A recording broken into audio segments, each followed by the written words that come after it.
just invented a great new machine for polishing shoes. You just put your foot in and... But let's first see a story about someone who started off with shoe polish and ended up changing a lot of people's ideas.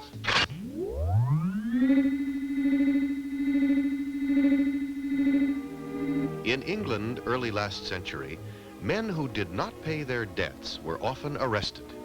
This happened to the father of Charles Dickens when Charles was only 10. His father was taken to debtor's prison, and because most of the family had nowhere else to go, they had to go with him. Charles, however, was thought to be old enough to support himself. He was found a job in which he worked 12 hours a day, labeling bottles of shoe polish, and for this he was paid only 6 shillings a week.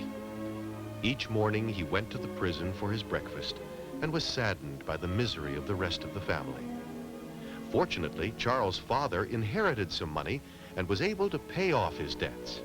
He got out of prison and immediately took Charles away from his job and sent him back to school.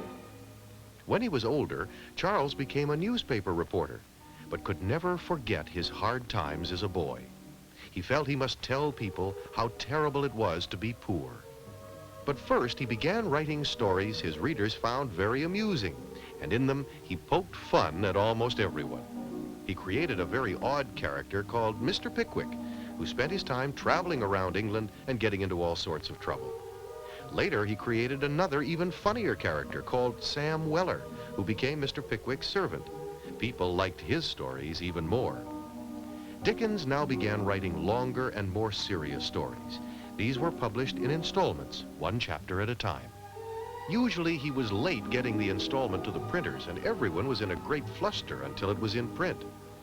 Meanwhile, his fame had spread to America. Each month, crowds would wait on the wharf for that very important ship which brought the next installment of the story. That reminds me of how I waited for my bedtime story when I was little. The difference is I waited home in bed, not on a wharf. But still, Dickens wasn't satisfied. He had to let everyone really know about the life of the poor and the unwanted. He wrote a story about a young orphan called Oliver Twist, who was sent to a kind of orphanage called a workhouse. Living conditions were horrible. When poor Oliver, who was practically starving, asked for a little more to eat, he was hit with the cook's spoon and treated like a great criminal. This story did arouse people. They began to ask just why conditions in the workhouses were so awful and what could be done about them. Dickens continued writing stories and spoke at meetings about the suffering he had seen. He made his audiences realize that no one should be hungry and that children should never be uncared for.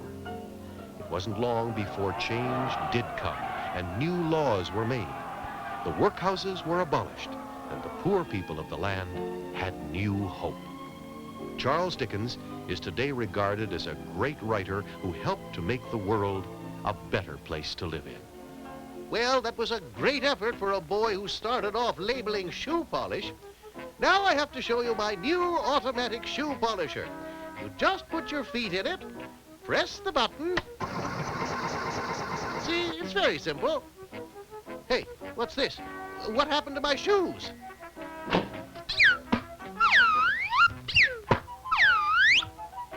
You see, you ask a silly question, and you get a smart answer.